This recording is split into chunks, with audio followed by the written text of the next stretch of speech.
found out the real reason my wife married me. Then she died. We all came from the same high school. Apparently, my wife had a huge crush on my best friend since junior high, and my best friend knew about this. It's been 10 years since we got married, and she's still in love with him. In total, that makes it over 10 years of both our one-sided love affair, me loving her and her loving him. She only dated me so she could be closer to my best friend. She so desperately wanted to be a part of his life no matter what and used me like a fool. And here I was thinking that she loved me. I only came to know about this 3 weeks ago. She eventually admitted this to me since I decided we were ready to have a baby and brought up the discussion over dinner. She told me she could be intimate with me and pretend that she loved me, which she did a pretty good job at, but she can't bear to give birth to a child that is mine and not my best friend's, a child who would look like me and not him. Then she left me that day.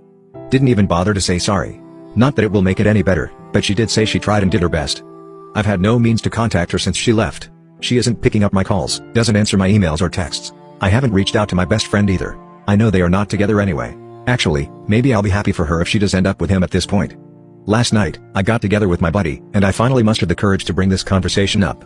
It wasn't easy to say to him, "My wife married me because she loved you." He was shocked, of course.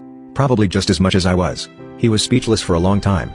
It seems like she never contacted him even after she left. To my surprise, other than our small dinner gatherings together that happened occasionally, she never really made advances on him personally.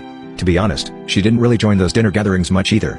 I asked him, "Did my wife ever say that she had feelings for you?" To that, he answered, "A long time ago, yes. She did say she had feelings for me.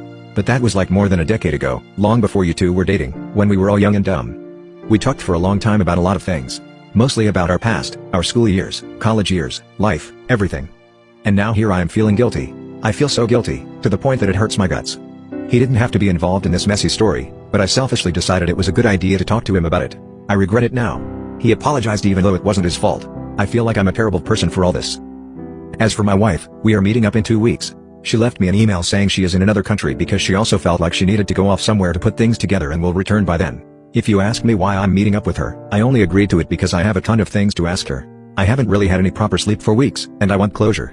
My conversation with her was basically a repeated cycle of whys and hows. Why did you do this to me? How could you do this to me? Why did you marry me? Why did you have to reveal this to me? She didn't really give any clear answers. She was mostly quiet, and she only gave answers that made me even more emotional. The one thing I do remember her saying was "I'm sorry." After some more meaningless conversations, I said I wanted a divorce. Not loving me was one thing, but to deceive me for a decade is another. And she agreed to it. We needed a year of separation before we could officially be divorced, and that was it. I only asked her to never show up in front of me ever again. And she died. A week after we talked, I received a phone call from my mother-in-law informing me that my wife had passed. She took a pill and didn't wake up. She neither left any note nor messages to anyone. She was just gone. The funeral took place, but I couldn't go. My best friend went. I hope that made her happy. It's been 3 months since she's been gone. A deep wound of trauma has been placed inside me, and I have been seeking therapy since. It hasn't got better, but with that, I am functioning as the bare minimum of a human being at least. I don't think I'll ever find an absolution from this incident.